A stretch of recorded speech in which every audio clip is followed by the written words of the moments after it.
To get back out there tomorrow against a really well coached Georgetown team. Coach Ewing does a great job for them, and they're gonna test us in a lot of ways. You know, obviously Jesse Govan's a tremendous player up front, one of the best front court players in our league. He's averaging a little bit over 18 points per game. They got a really good freshman point guard in James Akinjo. He is a dynamic playmaker, can make plays for others, can score the ball as well. They play really fast. I think they're the 11th fastest team in the country as far as pace of play goes. So we got to do a great job in transition, do a great job of taking care of the ball so we can get our defense set. But we're excited to get back out there tomorrow. Coach, Georgetown is, I think, one of the better rebounding teams in the Big East. And I think from looking at their stats, they like to have Govan and maybe another big, possibly two other bigs on the floor. Is there any chance that we could see Hankins and Tyreek to kind of try to combat that and win the battle in the paint? Yeah, I think a little bit. You know, I think we'll probably play a little bit of two bigs together, but I think it's hard for us to play long minutes like that, you know, just because those are the only two big guys we got. And we got to stay out of foul trouble, and we got to make sure those guys are fresh in order to be able to defend, you know, guys like, you know, Jesse Govan, you know, because he's going to put us, in a bind both, you know, in the post and on the perimeter. He's a guy who kind of plays inside out. But we will play maybe a little bit of it, but also play some four-guard lineups as well. Coach, you said after the last game that Quentin's knee was bugging him. How is his knee now? He hasn't practiced. It's kind of day-to-day. We'll see kind of where it's at. I don't think he's not going to practice today either. You know, I think he wants to play, but obviously he's got to get the clearance from Doc and with Dave Fluker. And how is his confidence right now? I think his confidence is fine. You know, I think he's frustrated probably a little bit with his inability to make some shots here as of recent. But I think he's okay. You know, I knew, you know, before his knee started bothering him, he'd been getting a lot of extra shots in the gym, and that's the only way you get out of a slump is kind of spend extra time in the gym, get extra reps up. You know, and he's got to continue to take care of the ball, you know, for us. But I think his confidence is fine. I know a lot of this is new for you as a first-year head coach, but even as an assistant coach, I'm sure you had to tap into this as well. When you have a team right now who's 9-7 and 1-2 in conference, how much do you have to coach psyche? How much do you have to coach the mental side of this, that this doesn't start to snowball with this team? Is that something you think about? Do you have to be super positive? Do you have to come down hard on the guys? Have you kind of had a feeling out process of that? Yeah, I think you have to coach that regardless of kind of where you're at. You know, like whether you're undefeated or you're defeated, or you know what, you're 9-7 like we are right now. I think you know, always having a pulse of where guys are as a team, where guys are individually as well. You know, we try to meet with the guys individually a lot. You know, not every day, but almost dang near every day. Just to try to get a feel for where they're at, where their mind's at. And because some guys, like you said, they need positivity, they need positive energy. Some guys, you know, need a little bit more of a, you know, a push, you know, to get them to go where you want to go. Just understanding who that person is. But, you know, we try to, that's even more important than probably practice at this point of the year. That's probably more important is the psyche, understanding where they're at and how we can get them to where we want to go.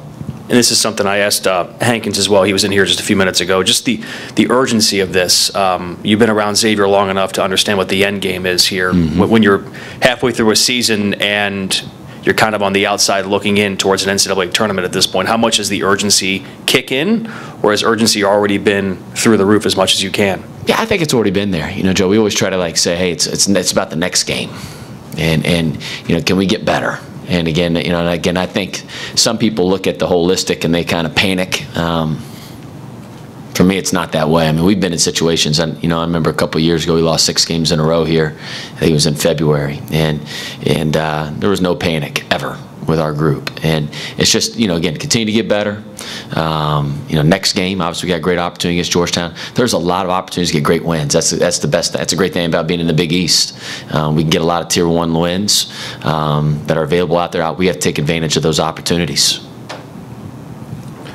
I know Shannon informed me that Mac McClung's been injured, I think with an ankle injury, but you know, when he's healthy, it's not uncommon for Georgetown to be a team that plays 3 true freshmen all on the floor at the same time. And how would you like to see your team come out and attack a team like Georgetown? We want to be aggressive.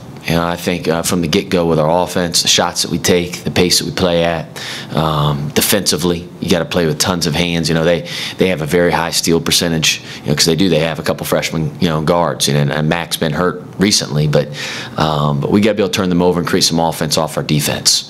It's got to feel different for them than it has, you know, against St. John's and Butler, just with our intensity on the ball, our active hands, because we need to be able to get out and go a little bit off of our defense. Quentin mentioned this a while ago, and Najee said it Sunday at Marquette, but they said that the team needs to listen to the coaches more and pay more attention to the scouting reports. Has that been a problem where they're not paying attention or not sticking to what you're saying? Not really, Shannon. I think sometimes guys don't know what to say, you know, after a loss, and I know fans always overreact to everything that our guys say. You know, I think sometimes guys are always wondering why. You know, why are we losing right now? And you know, I thought our effort for the most part was there against Marquette. I mean, we went 1 for 14 from 3, and quite honestly, a lot of those threes were wide open that we missed, especially early on. You know, and the free throws. You know, it's like I told our guys, like, you never want to blame it on misses or makes and things like that. You got to be able to focus on the things that you can control, which is our attitude, our effort, our ability to dominate the glass, be good on the glass, and defense. You know, be really good on defense, make them earn their points, and then take care of the ball. Which again, we had too many turnovers. Now a couple of more offensive fouls, like where they were not live ball turnovers against Marquette, but we got to continue to clean up those things. And the scouting thing, I don't think's really been an issue, you know, here at this point in the year.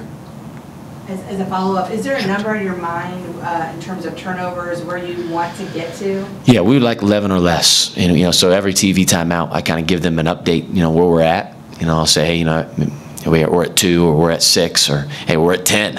You know, like we got 20 more minutes left to play. So those guys are thinking about it. I know that. We try to rerun those guys for every turnover that they have in practice right now, to try to again continue to sow the habits that we really want. You know, ball security, being safe with the ball, be strong with the ball, be sure with your pass, meet your pass. You know, be clean with your footwork. You know, obviously we had a couple turnovers, offensive fouls, like screening, almost moving screens against Marquette as well. We got to be able to get a shot up.